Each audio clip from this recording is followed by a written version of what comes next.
भगवान श्रीकृष्ण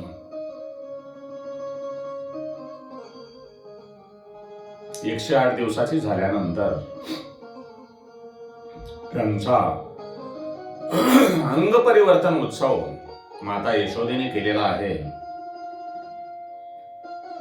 आणि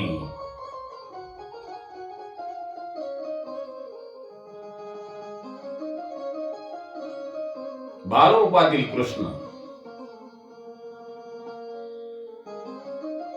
जसा जसा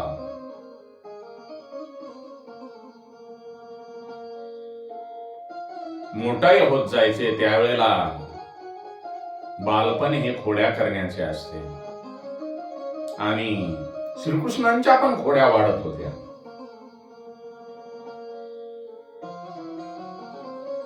गल्लीमध्ये केलेल्या खोड्यांच्या तक्रारी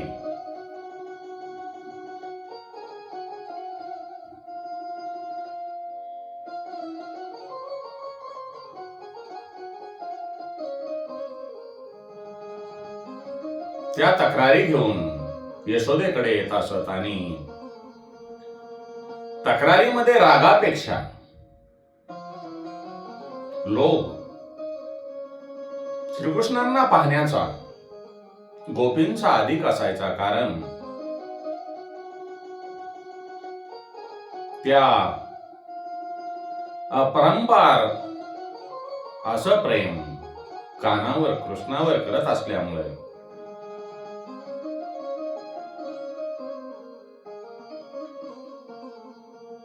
प्रेमपूर्वक तक्रार करून लटका रागाने असे त्या गोपी करत असत. तेव्हा माता यशोदा म्हणते, या खोडकर कानाला, या खोड्या करणाऱ्या कानाला मी आता कसे सांभाळावे.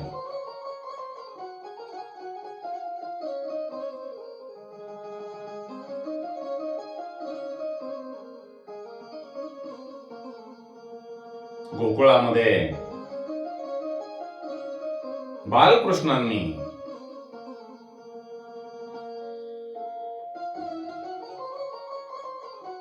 अनेक आपले बालमित्र जमा केल्यानंतर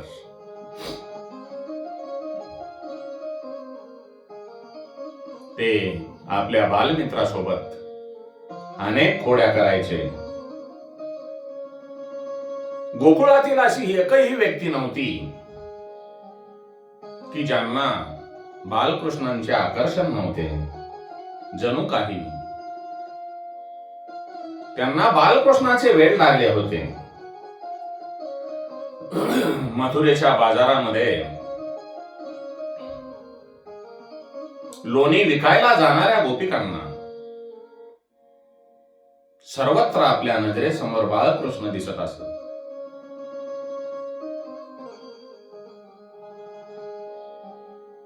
एकदा मथुरेला दही विकण्यासाठी गोपिका जात असताना आणि तेथे दही विकत असताना दही घ्या म्हणण्याऐवजी ती श्रीकृष्णांचेच श्रीकृष्ण घ्या, माधव घ्या, कोणी गोविंद घ्या असे म्हणत होत्या. इतके त्यांना भगवंताच्या, भगवान कृष्णांच्या लीलांचे वेड लागलेले होते.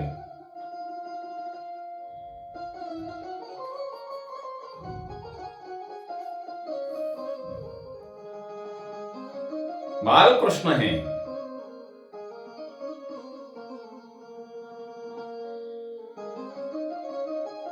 गोकुळामध्ये चर्चेचा विषय बनलेले होते.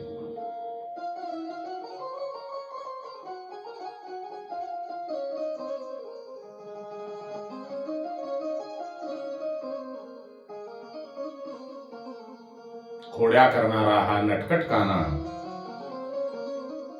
आपल्या बासरीने सर्वांना मुग्ध करणारा हा बंशीधर काना आणि आपल्या रूपाची ही सर्वांना भुरळ पाडणारा काना, अशी बालकृष्णांची विविध रूपे गोकुळवासी अनुभवत होते. सारे गोकुळ जणू कृष्णमय झालेले होते. एकदा नंद आणि यशोदा बाबा, एकदा नंद आणि यशोदा मैया यांचे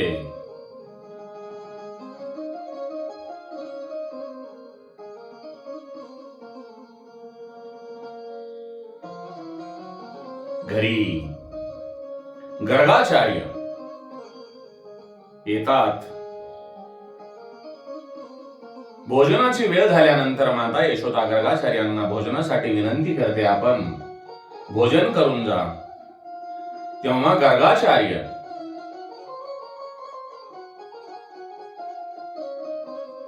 यशोदेला म्हणतात, मी भोजन करून जाईन, पण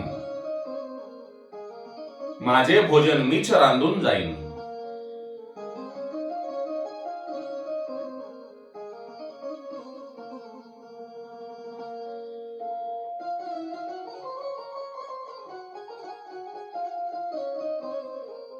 मी यमुनेवर जाऊन पाणी घेऊन येतो, चतुर्भुज नारायणांची पूजा करतो आणि मग भोजन करतो. गर्गाचार्य यमुनेवर जाऊन स्नान करून परत येतात. ते भोजनासाठी खीर करतात आणि भोजनाला बसण्यापूर्वी त्या खिरीचा नैवेद्य चतुर्भुज नारायणांना दाखवतात आणि म्हणतात, हे नारायणा, हे लक्ष्मीपते, हे वैकुंठपते, मी आपल्यासाठी आपल्या भोजनासाठी खीर तयार केलेली आहे. आपल्या समोर भोग म्हणून ती सादर केलेली आहे. त्या खिरीचे आपण सेवन करावे, असे गर्गाचार्य भगवान श्री हरिनारायण यांची प्रार्थना करतात. बालरूपातील श्रीकृष्ण हे साक्षात नारायण आहेत, याची जाणीव गर्गाचार्यांना सुद्धा नसते. पण श्रीकृष्ण मात्र गर्गाचार्यांचे बोलणे ऐकून त्यांच्या जवळ जातात आणि त्यांनी श्रीहरी विष्णू नारायण यांच्या मूर्ती समोर ठेवलेली खीर खाऊन टाकतात. गर्गाचार्य देवाला नैवेद्य अर्पण करून जप करत बसलेले असतात आणि गर्गाचार्य जपामध्ये असताना त्यांचा जप संपेपर्यंत कृष्ण कन्हैया खीर खाऊन टाकतो. गर्गाचार्यांचा जप झाल्यावर ते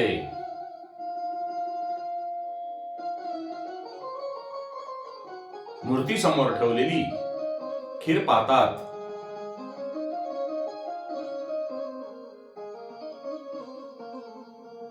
तर ती खीर श्रीकृष्णांनी खाऊन टाकलेली असते. ते यशोदेला हाक मारून सांगतात, यशोदे,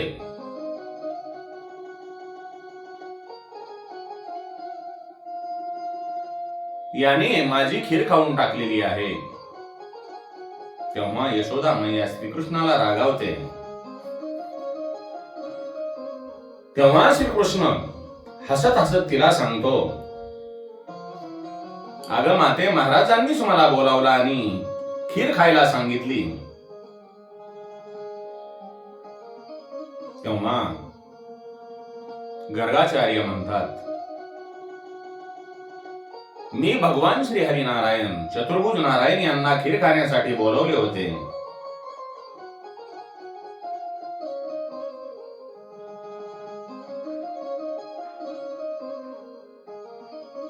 त्यावेळी यशोदा श्रीकृष्णाकडे पाहते तर तिला त्यांच्या ठिकाणी, कृष्णांच्या ठिकाणी चतुर्भुज नारायण दिसतात. पण ती काहीही न बोलता श्रीकृष्णाला जायला सांगते आणि गर्गाचार्यांना सांगते, महाराज, तो लहान आहे,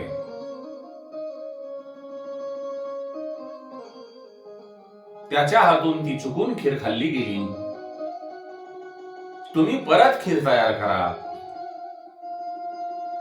गर्गाचार्य परत स्नान करून येऊन खीर तयार करतात आणि त्याचा नैवेद्य अर्पण करतात. श्रीकृष्णाने परत जाऊन खीर खाऊ नये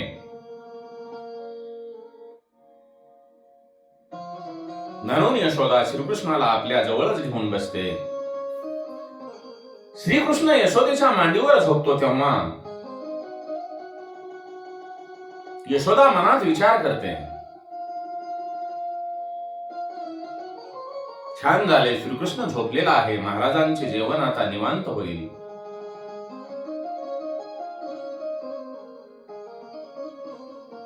पण गर्गाचार्य नारायणांना नैवेद्य अर्पण करून परत एकदा त्यांना चतुर्भुज नारायणांना खीर सेवन करा असे सांगतात. तेव्हा मात्र श्रीकृष्ण स्वतःला थांबवू शकत नाहीत. मग चमत्कार बघा, माता यशोदा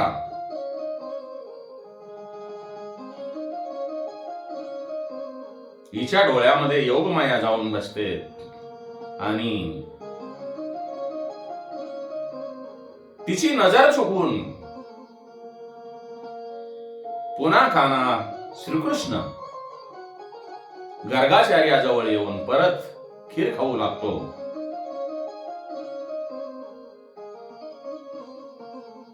आपण आपल्या नारायणांना अर्पण केलेला नैवेद्य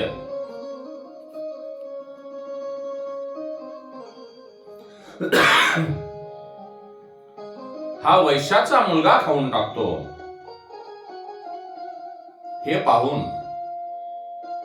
गर्गाचार्यांना राग येतो आणि ते श्रीकृष्णाला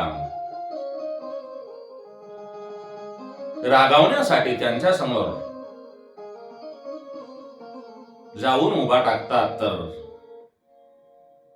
साक्षात त्यांना चतुर्भुज नारायण उभा आहे आणि तेच खीर खात आहेत. नारायणांचे ते रूप पाहून गर्गाचार्यांना खूप आनंद होतो. ते कृष्णाला आपल्या मांडीवर घेतात. कृष्ण त्यांना म्हणतो,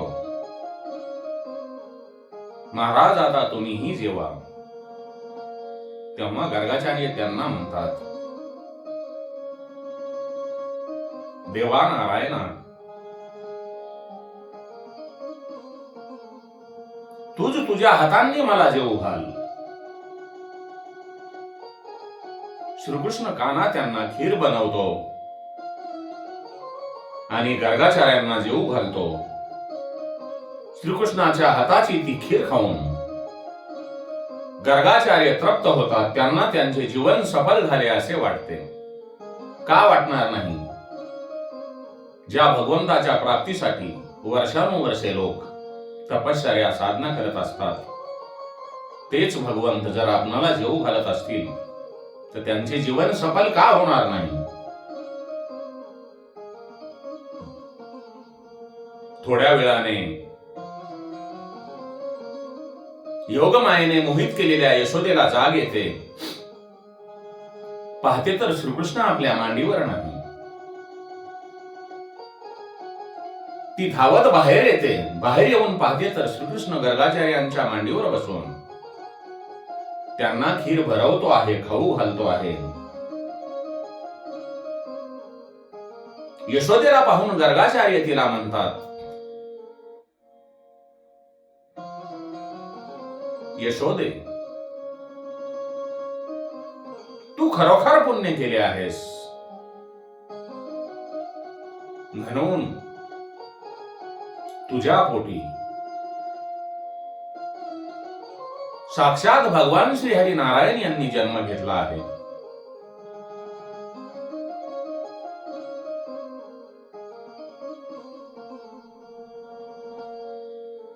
भगवान श्रीहरी नारायण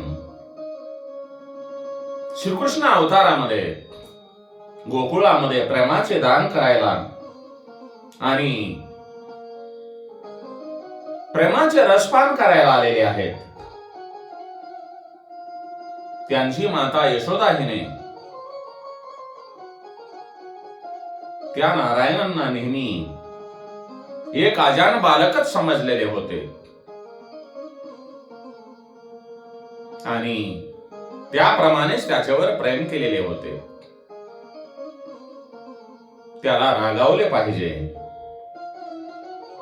योग योगेश्वर नारायणांच्या सांगण्यावरून मग आदिमाया राधेच्या रूपामध्ये गोकुळामध्ये राहू लागते. ती श्रीकृष्णाला मोह उत्पन्न करते.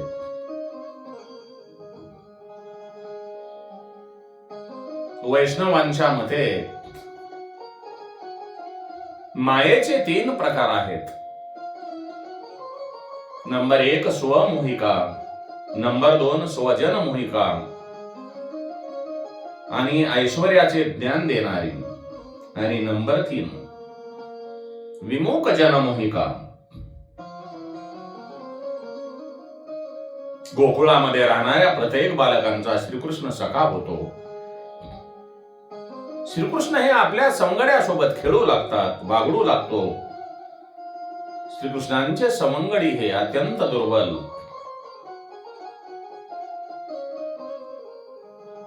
होते कारण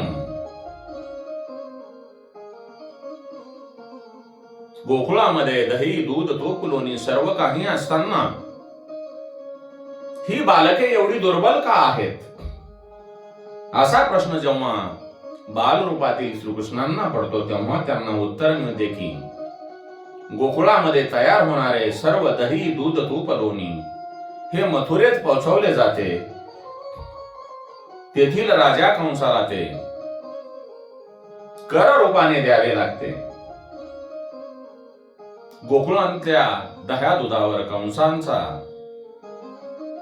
अधिकार आहे हे जेव्हा कृष्णाच्या लक्षात येते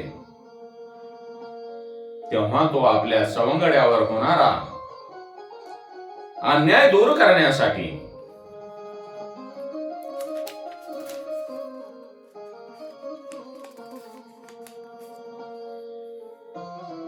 तत्पर होऊन कान्हा आपल्या सवंगड्यांना सांगतो,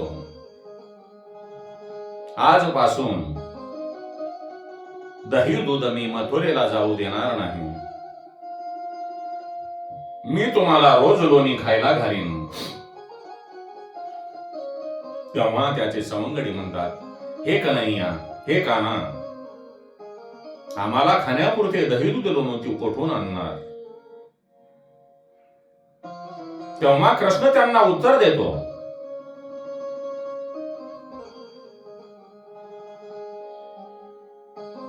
की ज्यांच्या घरी दही दूध तूप लोणी भरपूर आहे त्यांच्या घरी जायचे आणि ते खायचे.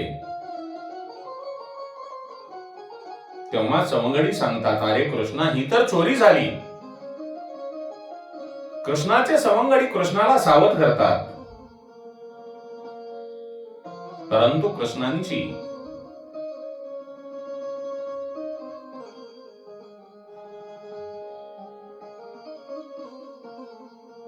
युक्ती पहा. कृष्णही त्यांना म्हणतो, हो, ही तर चोरीच झाली, पण ती सर्वांनी मिळून करावायची आहे. गोकुळवासी आपल्याला पकडतील, आपल्याला थांबवतील,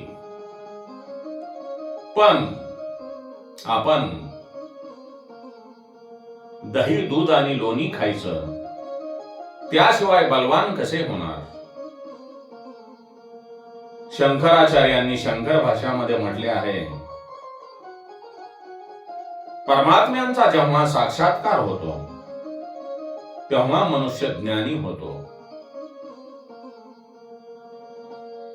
अशा ज्ञानी मनुष्याच्या हातून कधीही पाप घडत नाही, आणि कदाचित जरी पाप घडलेच तर त्याचा दोष त्याच्या माथ्यावर जात नाही. ज्याला परमात्म्याचा साक्षात्कार झाला नाही त्याच्यासाठी हे आचाराचे शास्त्र आहे.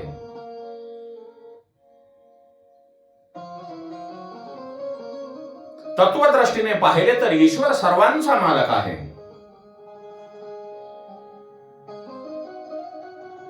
त्यामुळे त्यांनी एखादी गोष्ट करणे घेणे म्हणजे पाप होत नाही, चोरी होत नाही. ही सारी कृष्णांची कानाची दिव्य लीला आहे. गोपींना परमानंदाचे दान करण्यासाठीच ही लीला आहे.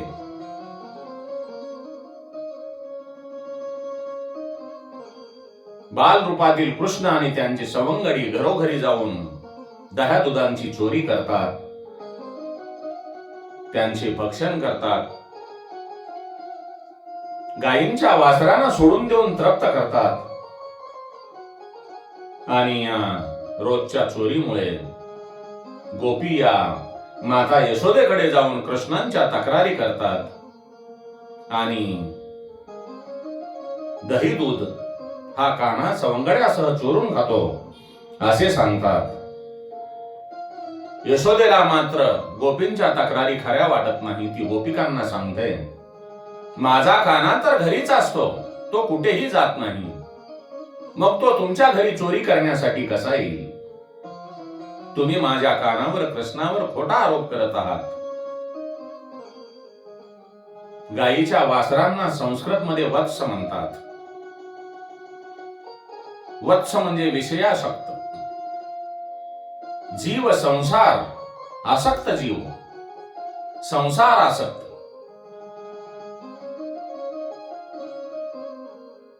जीवांना श्रीकृष्ण सोडतो. वासरामध्ये जे वात्सल्य आहे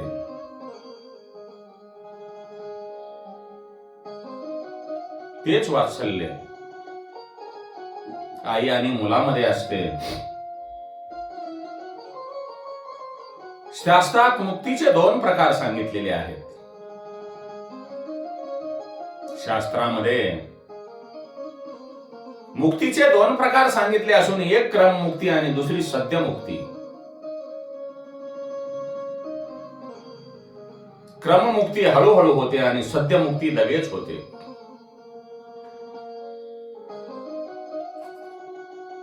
आणि या मुक्ती पाहिजे असतील तर भगवंताची कृपा पाहिजे आहे. आणि भगवंताची जर कृपा आपल्यावर होत नाही तर मग आपण काहीही करू शकणार नाहीत. भगवंताच्या कृपेशिवाय काहीही शक्य नाही. जेव्हा भगवंत आपल्यावर कृपा करतील तेव्हा सगळ्या गोष्टी घडून येतात. म्हणून भगवंताची आपल्यावर कृपा होण्यासाठी आपण नित्यनेमाने भगवंताचे स्मरण करा, भजन करा. म्हणजे भगवंताचे आपल्यावर बालकृष्णांची, गोपालकृष्णांची, चतुर्भुज नारायणांची, भगवान श्रीहरींची आपल्यावर नक्कीच कृपा होईल, यात शंका नाही, संशय नाही. म्हणून भगवंताचे भजन करा, पूजन करा. वेळ अपुरा आहे. श्री कृष्ण गोविंद हरे मुरारे,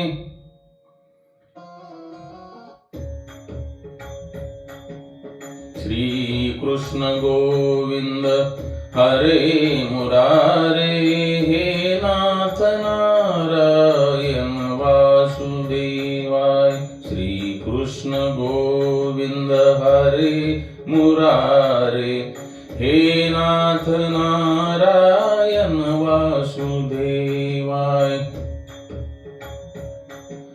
श्री कृष्ण गोविंद हरे मुरारे, श्री कृष्ण गोविंद हरे मुरारे, हे नाथ वासुदेवाय। हे नाथ नारायण वासुदेवाय, हे नाथ नारायण वासुदेवाय।